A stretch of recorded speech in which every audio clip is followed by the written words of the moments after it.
Magandang araw mga kaibigan, kumusta ulit po sa inyong lahat? Ayan, bali ito po yung magiging part 2 ng aking video kahapon. Nung pagsimba ko po kahapon sa Lipa. Bali mga kaibigan, pagkagaling ko po ng simbahan ay dumiretso na po ako dito sa palengke ng Lipa. Diba napakalawak po ng palengke ng Lipa, tapos napakarami ding bilihin, pera na nga lang yung kulang.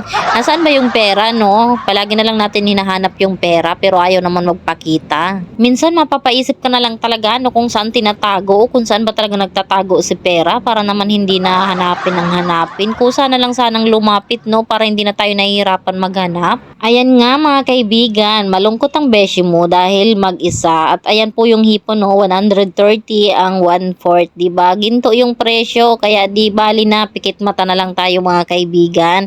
At dito naman napakadaming prutas, sana all na lang pero ano na lang natin yan, saka na lang tayo bumili pag mayaman tayo, no? Kasi talagang yung budget natin ay para lamang sa ulam at ayun. At ayun nga mga kaibigan, kailangan talaga nating maging wise sa pera, no? Budget talaga para lang sumakto yung ating pang budget sa kensena. Sana all doon sa nasa unahan ko. Boring nga mag-isa mga kaibigan, no? Pero wala no choice tayo kasi yung mga kapatid ko ay nandun pa sa kanilang boarding house at mga busy ba. Kaya naman talaga ngayong araw ay solo tayo. Hayain na at talaga naman sanay na tayong maging solo. Ano pa nga ba nga hanapin dati na itong ginagawa.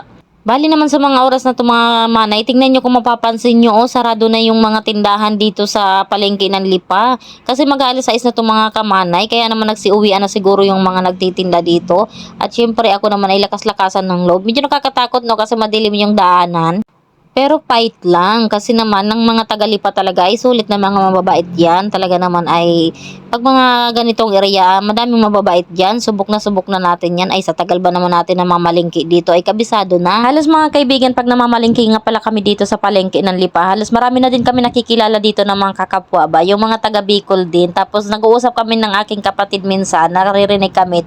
Bigla na lang sumasabat sa usapan namin ay mga taga Bicol man din pala, naiintindihan kami. Pero ang masisti lang mga kaibigan, kahit tinatawag na kami pag namamalingki kami ulit, syempre hindi talaga kami loyal, lalo na ako hindi ako loyal kasi kung saan yung mura doon ako natakbo. Ay kailangan natin maging wise talaga, ganun yung ugali ko, mindset ba? Kasi talagang sa iba naman makikita minsan 240, 140 ganyan, di ba iba-iba yung presyo, 10 din yung pagitan, kaya kung saan yung mura doon ang takbo ko. Tapos mga kaibigan, dito ko lang din nararanasan na sabihan kang ganda kahit hindi naman kagandahan, talagang tatawagin kang ganda para lang bumili ka. Ay kaya naman nga naman. Naku mga kaibigan, akala mo naman hindi ko pinagdaanan yung maging tindera na akala mo kung mambulay todong-todo na mabilhan lang talaga naman. Ugali na yun ng mga tindera, danas na danas ko yan ng mga nakaraang yung mga nakaraang yugto sa buhay ko na naging tindera din tayo, no. Marami din tayong ginawa ka na pesto, no, iba't iba din, pero talagang pagwabunganga ka nga, yun yung puhunan mo, bunganga para makarami ka ng binta. Ayan. Kaya naman yung mga nandito sa palengke ay nakaka-proud kayo kasi danas na danas ko din yan nung mga pa tayo na nandiyan pa tayo sa mga ganyang era ba.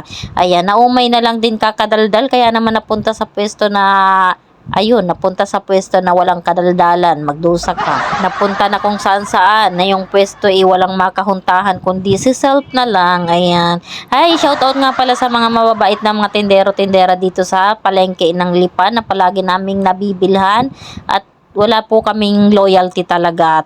Paiba-iba kami ng binibilhan. Sabi ko nga, ayan. Talagang sa mga oras na ito mga kaibigan, napakaganda palang mamili sa hapon kasi marami nang nagsisibagsakan ng presyo, no? Yung mga triple yung presyo sa umaga, sa hapon naman ay mga mababa na. Pero ayos pa naman. Goods na goods pa ang kanilang mga paninda kahit hapon. Sabi ng iba daw, kaya daw mura na yung paninda sa hapon kasi yung mga sira na ba, mga bilasan. Pero sa tunay naman mga kaibigan, hindi pa naman kasi magaganda pa naman yung mga bilhin sa hapon at ngayon ko nga napatunayan. By the way, dito na lang tayo guys, no?